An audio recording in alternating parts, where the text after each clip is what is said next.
So hi everyone, good morning. It's pleasure that we have Mr. Vikas Madhok today for our episode Escrow Talk. So Vikas is currently the Global Chief Information Security Officer and DPO at Lentra. Vikas comes with an experience of around 25 years spanning across areas like cybersecurity, digital transformation, and he has been in the leadership roles in esteemed organizations like GEO and Indian Army. Vikas is a trailblazer in IT strategy and risk management. So, welcome, Vikas, and it's our pleasure to have you with us in our series called Escrow Talk. So, Vikas, before we progress further, I just wanted to let you know that Army as a background is very close to my heart because I've got family members and my friends currently serving the nation in the Army in different regiments and battalions. And when I also started my career, right, I had that feeling that I will join army, but unfortunately, I failed on day 5th of SSB in Bangalore. And then I thought, okay, fine, that's it. I'm not going to give it a try. And it is what it is from then, sir. So because, in this webinar, we are going to more talk about your experiences, that how you have, experience, your learning in the army and how you have taken all those learning and you are implementing in organizations, right? In your current organizations and in your past organization. So just to start, right, maybe if you can share a key moment from your time in Army where information security actually played a critical role, and how do you relate those experiences and learnings to secure digital border in today's digital world where data is very crucial? Over to you, Vikas. Thank you so much. First of all, I want to thank you all for having me on the show. It's an honor. Thank you so much. And I think a lot of us in India are somehow related to the army, and they carry a lot of respect for it. In addition to being a normal soldier, I was also a paratrooper. Right? Okay. So, well, in the army, I've been operating in in high stake situations, right? And right now, I'm in the Fintech space. And if you see the risk in the fintech, the payment industry or in the space is basically data security, customer data, financial data. However, the risks that we face in the army are much more than that. It is the threat to one's life, right? So that's an even greater risk, the ultimate risk that you can be facing. So there's a lot. Yeah, there's a lot that you learn from the army, right? And there are a lot of things which hold you in good stead in the cybersecurity domain, which I put to good use now. And I look back and I thank my career and time in the army for providing me that sort of background and preparation. So there are quite a few, as I was saying. There are few which I would like to touch about, and how do they relate to cybersecurity? So the first one is basics. In army, we stress a lot on the basics being right. And there's a very funny, I won't say a funny, but a very interesting saying that says that in the army, if you're at the right place at the right time in the right uniform, your work is done. You're more or less good to go. That same thing relates to cybersecurity also. So if the basics are right, that is, if your patch management, your access controls, incident response, password security, so those basics are looked after, you will find that you will not face very major situations in the cybersecurity. And here I want to relate a certain incident which happened on the basics. I was heading this communication outfit, and we were in the deserts, right? And Signals, of which I was a part of, moves for its communication before everybody moves in, and also comes out first because you got to set the communication up first. And the general officer was to arrive the next day morning, right, with the complete staff, and we were getting the communication through in the deserts. Late at night, I was told that we have not got through. Our rearward communication has not got through, and others, we are fine. So it's past midnight. I moved to their cross-country mobility vehicles, heavy mobility vehicles, Tatras, etc., on which the command set. So I moved there, went inside, met the detachment, put a stool, sat down, and we're just going through because they've done everything to get it right, but it's not just getting through. So I just looked at and I found that one of the connectors, which I thought should be connected between the antenna unit and the main module, I saw of the few, one of the connectors was not there, which I thought should have been there. So I asked him and he said, yes, sir. Put it through and we were through. So what I want to cover here is that basics is something, basic drills are very important. There is a way to connect from one module to the other, to the second, to the third, do your earthings, connect your antennas, right? And that probably he had missed, right? So that is what is very important. The second thing is mission first, protecting the main important core job that you have. So let's say in the financial sector, if it is payment data or it is customer data, you need to protect that. Don't get swayed by other things. So in army also, that's what is taught. Your mission first. What's your critical mission? Do that first. So if it is data, protect that. Have everything on it. Have your encryption at rest, in transit, right? Access controls, have all that. Do that. So that is extremely important. That's another teaching and another thing that I learned. Third is, again, a very important thing is continuous risk assessment. In the army, you have something which is called as war games. You have war games, right? Every year, maybe twice also, but definitely once in a year. So where you, and there's a long level of preparation for that. So there are a series of them at different levels. And right at the top, you might even have at some places the chief also participating. Okay. Yeah. So what happens there is that you evaluate, you go back to your plans, you evaluate what is the enemy like, what is the changes in the enemy infrastructure, in his weapon profile, in his tactics. Same in yours. Has there been some infrastructure improvement? Any changes in your, drills or in the terrain? So you go back, evaluate the risks, the threats, the vulnerabilities, and work out now where are the gaps, what we need to do, what plans we need to refine, what are the added risks that have come about. So that is something in the cybersecurity domain we must continuously revisiting the risks, keep having continuous risk assessment. You see, when we moved to the cloud, there were some risks which came up, added risks. Exactly. And now AI ML, there are risks there, AI model risks, related risk, input validation, training related risks. So we need to carry out that risk assessment in case if there is a new platform or some new technology that we are adopting, what is the associated risks along with that? It's a continuous risk assessment. And one more thing is leadership and teamwork. So I was a leader first and managing teams, right? Okay. Even teams all across, other companies and other units also, you are providing communication, so you're integrating with all that. And you need to lead people, you need to motivate them, you need to get them involved. So that is also another thing which helps in the cybersecurity, because you might be doing technical things, but you need to get other teams.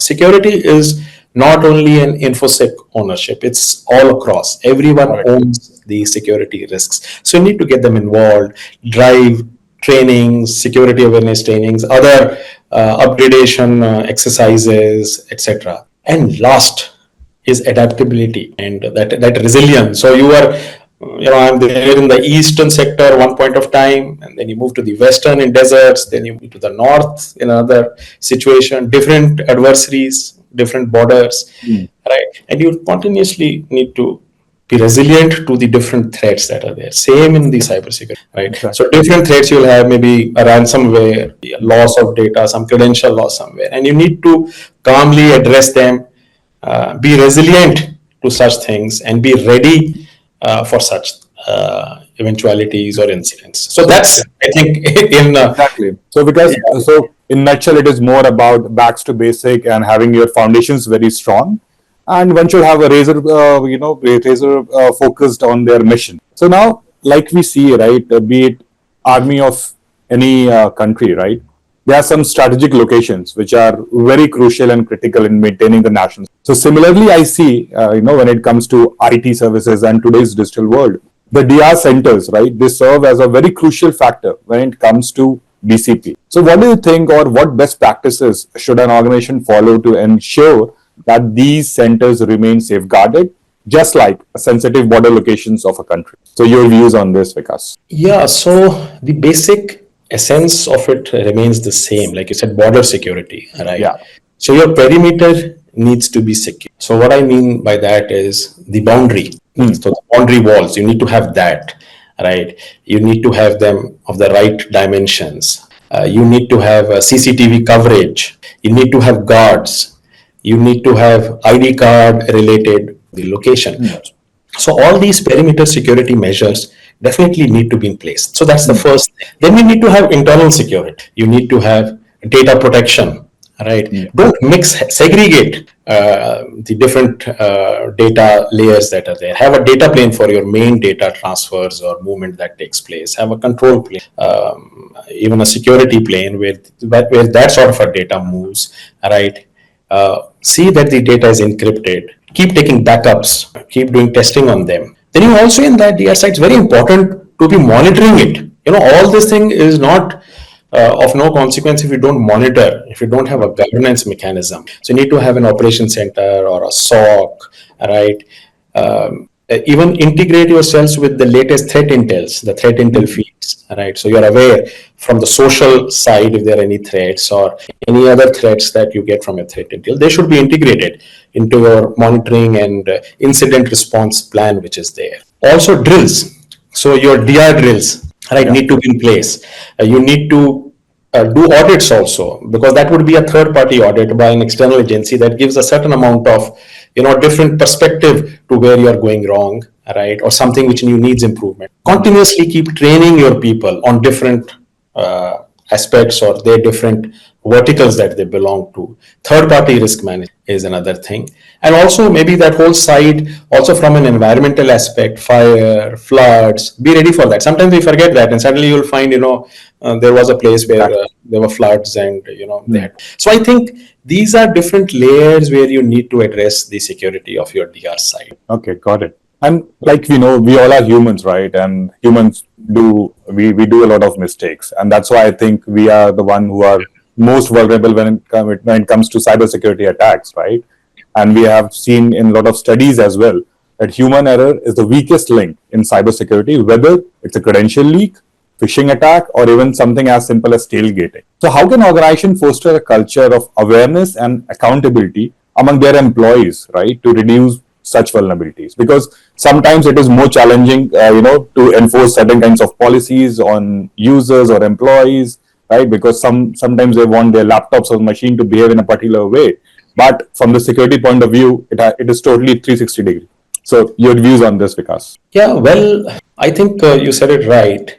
A very, very important question that you have. I think one of the most important resources in any organization are the human resources. In the army, we used to focus a lot on the soldiers, right? Because a lot of the incidents that take place would take place because of maybe a human mistake, whether it was even a fire or some other issue on the firing range or something else going wrong. You'll find that there is a human element. And same you will also find in the cybersecurity, right? The Yahoo data breaches, the WannaCry, even the CrowdStrike. I think there was somewhere or the other, there was a human element to it, somewhere less, somewhere more, right? Maybe the response was not very good. Maybe some things were not patched. Somewhere the credentials got leaked, which were exploited and used to take out further data. So in all of them, you will find that these compromises which take place in the cybersecurity, major factors would be human mistakes or human errors. So you're very right. That is something which needs to be addressed and needs to be looked at. So the important point here is ownership of security. That awareness. As I told you before, the ownership of security should be all across. So there are a number of times when I interact or my team interacts with the delivery team, the response is, why isn't it patched, or something is not done from a security perspective. So the response generally that would come out would be, would I get a feedback or direct or something? So what? We are doing it. It's there. We are going to be doing it. So what if it's not patched? So what if something is not done from a security aspect, right? So the realization as to what that security inaction or inactivity could lead to. Exactly, is something which they need to be aware. And I've seen the more you make the teams aware of that, the impact and how it benefits them, because they will save up on time also. Because most of the time they are against deadlines to meet some customer requirement, some deadline which is not realizing that if there is an observation later on, they'll need to fix it, right? And it will be a further wastage of time. So that, and secondly, in case if there is a breach, it impacts the organization. So this awareness is very important, which happens through a lot of interactions and also through trainings, the ownership of security and the impact of security. And also something that you said was culture, get a culture of security, very important. And that culture of security is top driven. In the army, you lead from the front. You expect a soldier to do something, the senior officer needs to do it himself first. He cannot expect it to be done otherwise. You will say, you lead, the officers lead. So that's what is here. The management needs to lead, needs to espouse security in their actions and in their approach, right? That has to be there. That's what is very important. So top down. And when I say management, it's not only the top management, vertical heads. So if the delivery head himself talks about security, espouses it, enforces it, definitely the team will also look at it. So it has to be top down. That's very important. So this reminds me of our example in very early days of my career, where I was working with an global investment bank, right? And over there, those were the first days when we got laptops and all, right? So I was roaming around with my laptops here and there. And then I just went to a loo, right? And then when I came back, my laptop was gone. Why? Why? Because there were a team of security people who were taking a round of the entire office on frequent basis. And my laptop was gone because it was not chained to my desk, right? So it was, so I got a red mark on that, and an explanation was given to me, right? That when you cannot take care of your data, your property, right? Then how you are going to take care of the data of your customer, right? Very right. So that was I think one of the brilliant lessons that I learned in the very early days of my life, and I keep on thriving on that.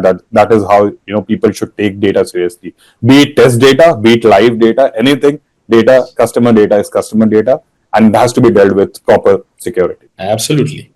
Couldn't have given a better example. So that's a learning, and now you must be keeping your laptop with you and the customer data absolutely protected wherever you're dealing with it.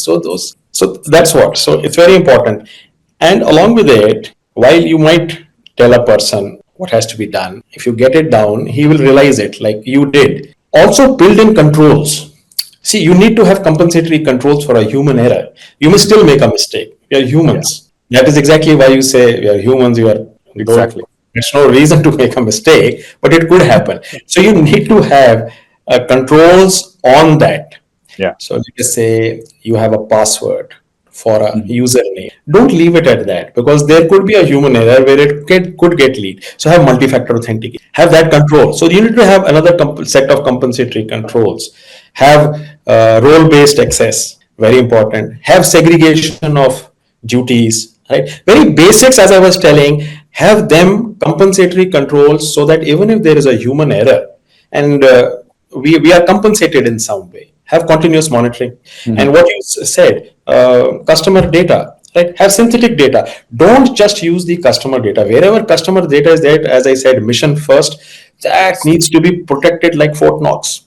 No compromise on that. Just have synthetic data. Don't use it. Have at the first go, mask it, anonymize it, right? So all those controls need to be built in, and all this with a continuous monitoring or a governance mechanism you need to have quarterly reviews of the users who are accessing a system. So all that compensatory controls need to be built on in addition to training and a Sure, Vikas. Because like you were touching base on the importance of mock drills. So in defense, we see there is a strong culture of mock drills, right? Just to make sure that your battalion, your troops are prepared for the unforeseen situation. So similarly, I think there should be a culture, do you think, in IT companies that where we do have DR centers, but we should, come up with a culture that maybe every quarter, every month, the DR drills keep on happening, right? Because this ensures that in the event, like you said, if there is a fire, flood, or something happened, right? Or the internet connectivity is not working in a particular location, and a set of key people, right, who are required for performing the key task, the BAU task, they can be mobilized over there, or some people else can come over there, take over the job, so that the business function as per the BAU. What are your thoughts on this? Well, again, something which is very close to my heart is training or mock drills. Yeah. Right? And again, because of the fact of my background, there's a very nice saying in the army, which if you go to any training center, you go to NDA, IMA, you go to, let's say, the PT grounds, you go to the drill square, you go to the firing range, you will find a board which will say, the more you sweat in peace, the less you will bleed in war. A very, I think, interesting saying, right? And it's got so much of depth. If you compare it to cybersecurity, the more you will have these mock drills, the more you will train, the more you are prepared for it, the less chances you have of a security breach happening, number one. And even if it happens, the way you contain it, the way you respond to it, the way you're able to isolate it and contain that incident is also extremely important. And that all comes by these mock, right? Or by these trainings. So what we used to have in the army, as I told you, a war game. So they happen annually, right? Or maybe more than that in different, go to different formations. They would start from bottom up. In addition, something that used to happen was annual exercises. And when you say exercises means, let's say if you're in the desert, you are there in the desert in these summers, you're living in tents. You're other than shooting somebody, you're going through everything. There is a formation which has got an enemy is also nominated. So there's a formation which acts as the enemy. The plans are not shared, right? The plans are independently prepared and given to an buyer organization, and they play that whole thing. So you will set up tracks in the deserts, okay, in the heat. You will move on those tracks. Your tanks will move, your vehicles will move. So even the logistics are the ammunition supply, the fuel supply, how does that take place? So everything you go through, it will be at night, you'll make bridges in the timelines that you're supposed to be doing it. So your air support will be integrated, right? Your artillery support will be integrated. So all aspects will be integrated in that exercise live, and you will be there for a couple of months training. You just see the amount of training drills that you are doing to ensure that when that actual, if that moment is there, you perform very well and you are very heavy on the. Similarly here, we even have cyber defense units which conduct penetration testing, cyber audits, all that happens. Even in our cyber security, all that needs to be done. You need to conduct penetration testing, right? You need to have red teaming, right? Exercises. You know, red teaming and all these words are come from the army, red team, Exactly. Yeah. drills, war games. You know, most of them have come from the army. Like what you said, you learn a lot. There are a lot of good things to pick up, and so you need to do that. The other thing that you talked about is these drills, crisis management drill, right? Have them either tabletop or actual exercises where your leadership is also part of it, right? That's very important because in case when you meet with a crisis, right, you will have everyone will have a job to be done. There'll be a customer end team. There will be the HR which will have some responsibility. There'll be a marketing team which will have a responsibility. The operations team to control it. The leadership team to direct the whole thing. That all needs to come about together, well integrated. Your responses to the media and all those things. So these different situations need to be played very religiously, and the everyone's role needs to be documented. You'll have a response and incident management team. So a coordinator who's there, who's managing the incident, controlling it, he needs to focus on that primary job, and while others take care of the other ancillary work which needs to go on. So very right, this needs to be carried out very religiously, along with what companies need to do in cybersecurity as DR drills, even for the failover testing. You have a set of hardware or a set of servers or a failover to the reserve set, right? Also, you take backups of your data, check the recovery of that. Well, I'm not sure. Somebody was telling me, I was asking someone, he says, I've never taken a recovery. We do backup, but I don't know whether they will work. So all these things needs to be tested, right? So I think that's what it is. There is no end to it. More you sweat in peace, the less you'll bleed in war. Yeah. And just to, because you touch base on the backup thing, right? So that's why we at Castler, we have launched a product called CastlerCode, which is totally supporting the guidelines of RBI, which says that a critical application needs to be escrowed. So earlier it was happening in a brick and mortar fashion, but we took an initiative that we'll do it cloud native way first, right? And we are giving this comfort that actually that backup or the source code that you are keeping, right, for your BCP purpose, that actually works. And it is the same set of code or the same application which is live in production. So in any event of crisis and all, people can rely on our application and they can take the source code so that their day-to-day application is not hampered. So thanks a lot, Vikas. I think we have got a lot of good insights, and our viewers will enjoy listening to your experiences and how you are taking your learnings and technical know-how in this new era and industry of cybersecurity and information security. So thanks a lot for joining us today. Thank you. Thank you, Vikas. Thanks a lot. Thank you.